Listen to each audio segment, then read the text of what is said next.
Bonsoir, bienvenue dans ce journal du vendredi 17 juillet pour une actualité encore en grande partie consacrée aux conséquences du virus Covid-19.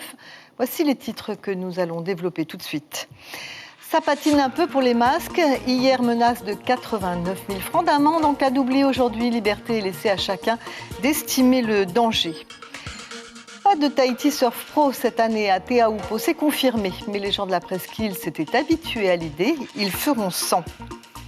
Par contre, chaud devant à Paia, les braises crépitent sous le Umouti. La marche sur le feu, organisée tous les ans par le Grand Tawa Raymond Graff, est maintenue. C'est ce soir.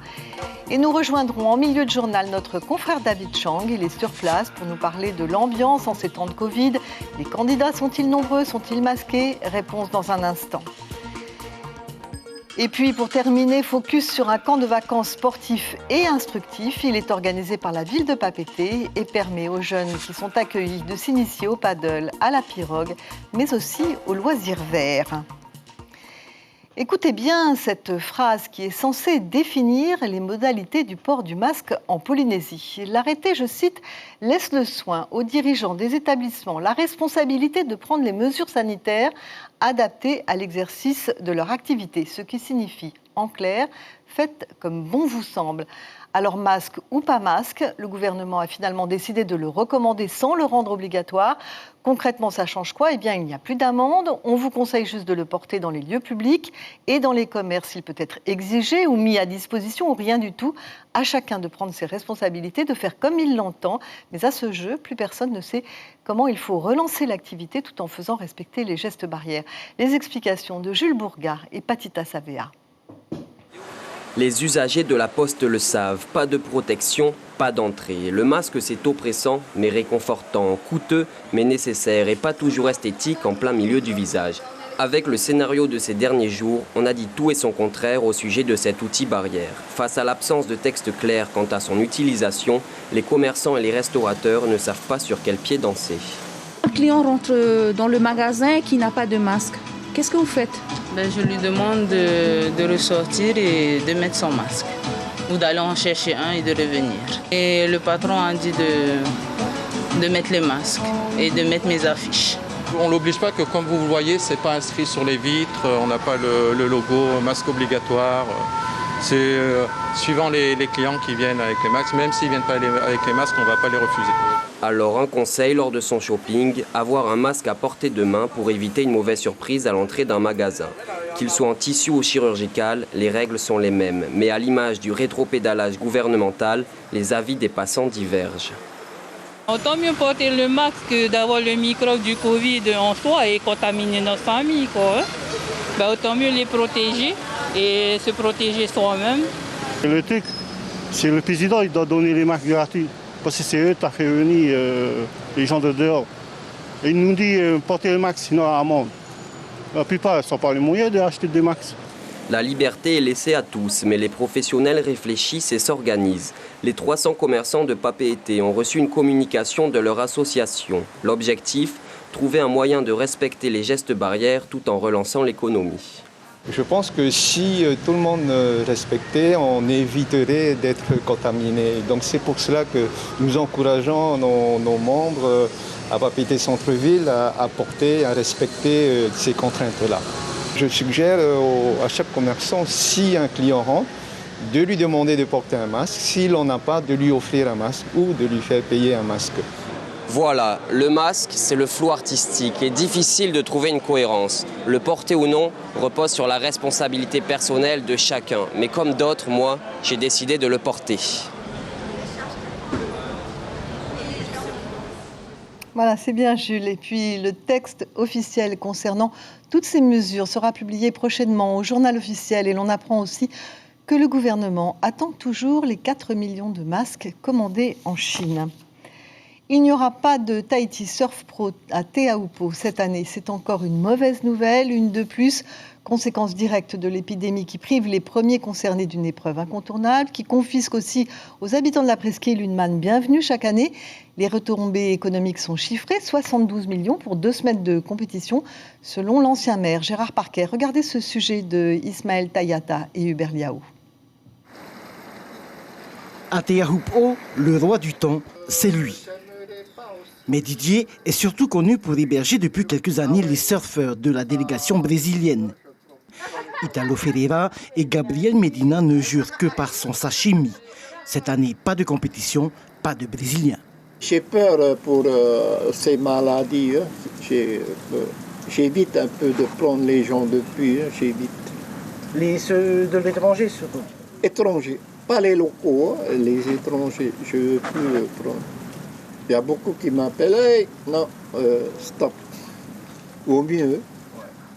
Au-delà de la peur du Covid-19, Erline et son mari voient en cette annulation un moment propice au farniente. Cela fait 25 ans maintenant qu'ils reçoivent les techniciens de la World Surf League chez eux. Oui, bien sûr, c'est un plus. Ça, c'est sûr que... Mais si cette année, on n'aura pas, il n'y a pas de souci. Hein. Vivons à Tehupo, il n'y a pas de souci. Parce que tu as du poisson là à Tathei, tu as des nains qui tombent sur place. Donc...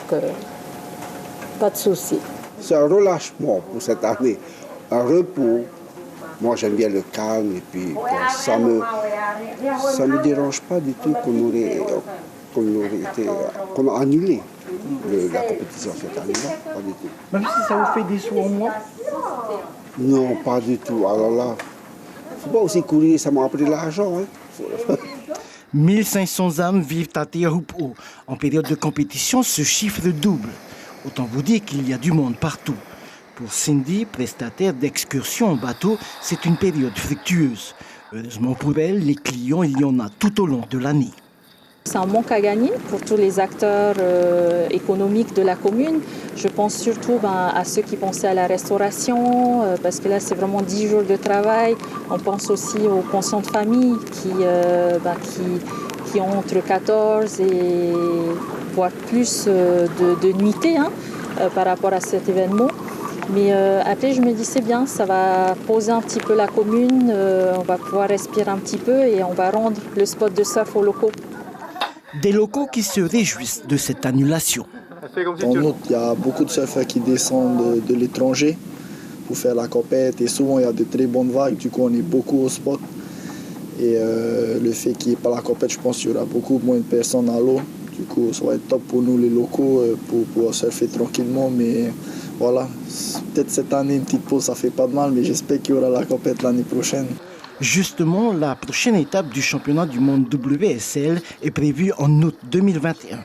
18 femmes se disputeront la vague mythique de Teahupo'o. Oui, et précisons à propos des surfeuses que ces dames n'ont pas participé aux compétitions à Teahupo'o depuis 14 ans. C'était une banque, c'est désormais le nouveau Whare Manihini. Cet espace a été inauguré cet après-midi par le nouveau directeur général de Tahiti Tourisme, Jean-Marc Mosselin. Nouvel espace pour un nouveau départ et un redécollage espéré du premier secteur économique de la Polynésie. Le rez-de-chaussée sera entièrement consacré à l'accueil des visiteurs, locaux et étrangers en quête d'information, avec un coin salon pour la détente, une salle d'expo pour mettre en valeur le savoir-faire des artisans locaux et enfin une boutique pour acheter des produits locaux. Le président du pays et les ministres ont assisté à cette ouverture officielle sur le boulevard Pomaré. Pour Nicole Bouteau, ce nouveau centre est le symbole de la reprise du tourisme. On l'écoute. Notre industrie est debout, nos équipes sont debout. Nous sommes une destination aujourd'hui extrêmement préparée dans l'accueil de nos visiteurs. Je crois que vous avez pu le constater. Effectivement, voilà, on va avoir aujourd'hui un bel outil d'information et de promotion de nos îles au sein de la ville de Papeete. Voilà, Nicole Bouteau était au micro de Stéphane Ratino et Patita Savea qui nous précise que le Whare Manihini accueille en moyenne 50 000 touristes par an. Et puis cette information, 4 jets privés se sont posés aujourd'hui à Bora Bora. La destination n'a donc rien perdu de ses attraits. Privé de Heiva, mais pas de marche sur le feu. Les amateurs sont comblés. La cérémonie orchestrée par Raymond Graff a lieu ce soir à Punaouia. L'histoire raconte que c'est ainsi que les aliments étaient cuits pour être conservés durant la période de disette. Le tawa marchait alors sur les pierres chauffées pour vérifier la présence des esprits. Désormais, la cérémonie est plus populaire. Des centaines de personnes viennent y assister chaque année. Alors David, est-ce que c'est le cas ce soir? Est-ce qu'il y a du monde ? Bonsoir Brigitte. Eh bien, depuis cet après-midi, plusieurs personnes viennent au compte-gouttes ici autour de la scène que vous voyez derrière moi. Et maintenant, on est à 200 voire 300 personnes qui sont autour de cette scène juste là. Ce qu'il faut dire au niveau du Covid, c'est que les personnes sont plutôt sereines par rapport au Covid. Peu de masques portés, d'après ce qu'on a vu, peu de gestes barrières respectés également. Alors au niveau de la cérémonie, il faut savoir que c'est la 79e édition cette année, une cérémonie qui est orchestrée par Raymond Graff, vous l'avez dit, depuis déjà plusieurs décennies. Cette année, il est secondé par une soixantaine de ses disciples. Au niveau du programme, on a eu des danses incantatoires déjà depuis une demi-heure. Là, il y a eu la sanctification des pierres chaudes et le sorcier Raymond Graff va se mettre à marcher sur les pierres chaudes en premier dans quelques instants. Il sera suivi par ses disciples et ensuite par le public qui viendra ensuite le suivre. Il faut savoir que qu'il faut savoir que les femmes enceintes ne peuvent pas marcher sur les pierres chaudes et que également les personnes alcoolisées non plus. Petite dernière information, c'est que les personnes seront invitées à se rassembler autour du Umuti en fin de cérémonie pour pouvoir inhaler la fumée sacrée du Umuti et donc d'après le sorcier ça pourrait protéger du Covid-19. Merci David pour ce direct. Vous étiez donc là-bas sur place avec Patrick Sing Sing. Et c'est à Bora Bora que nous nous rendons maintenant. Le centre Taurehao, qui accueille de jeunes handicapés, vient de se voir doté d'un terrain de plus de 2000 mètres carrés, un cadeau de la commune qui permettra de bâtir de nouveaux locaux pour recevoir 45 personnes. En attendant que ce projet se concrétise, les résidents, la directrice et les animateurs du centre ont planté des arbres fruitiers aujourd'hui. On écoute ces deux réactions au micro de Rosanna Mahihota, notre correspondante sur place. C'est un projet qu'on a monté ensemble avec l'équipe du centre Taurehao et nos enfants pour marquer leur empreinte ici sur le nouveau terrain, d'où le nouveau centre sera construit d'ici 2 ans.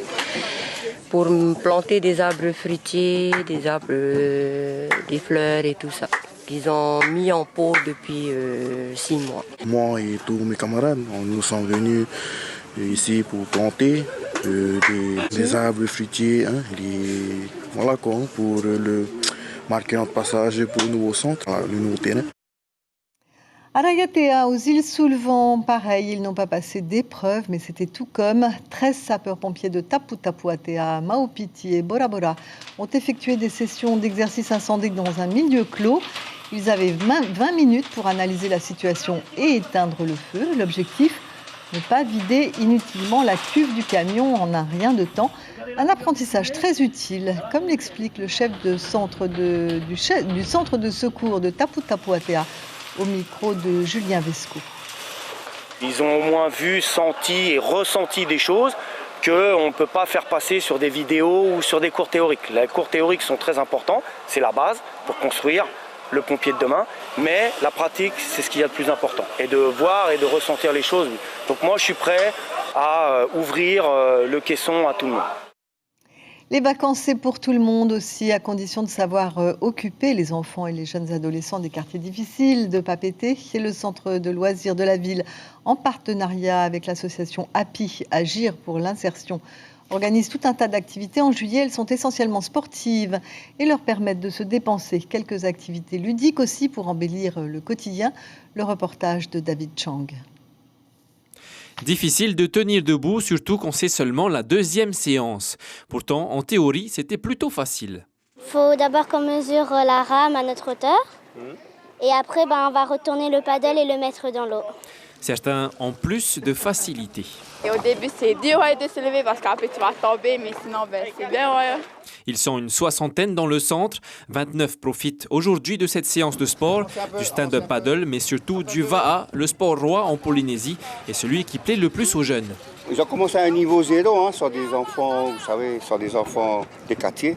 Et qu'est-ce qu'ils ont appris là depuis alors? Alors déjà, l'équilibre sur le Va'a. Là, on est en V6 là, donc le principe de la sécurité, éviter le dessalage. Le but est de permettre à ces jeunes d'avoir des vacances comme les autres. Ça nécessite vraiment beaucoup d'organisation, même des personnes, mobiliser des personnes et du matériel.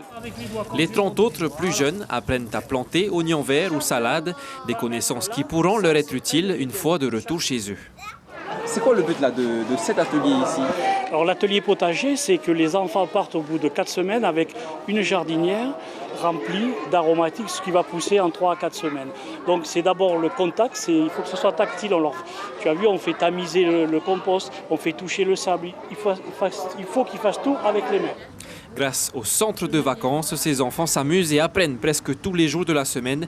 Ils préparent également un spectacle, des chants et des danses qui auront lieu à l'école Tohata le 29 juillet.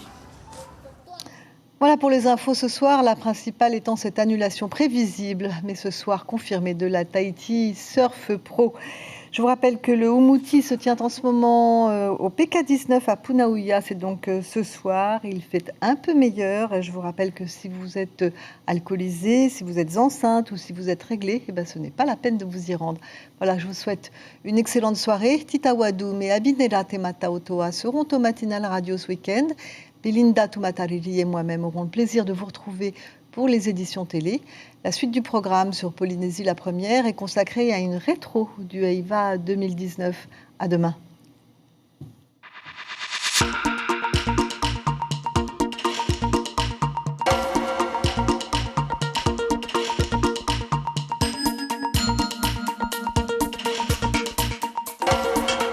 Retrouvez notre journal en replay sur notre site internet.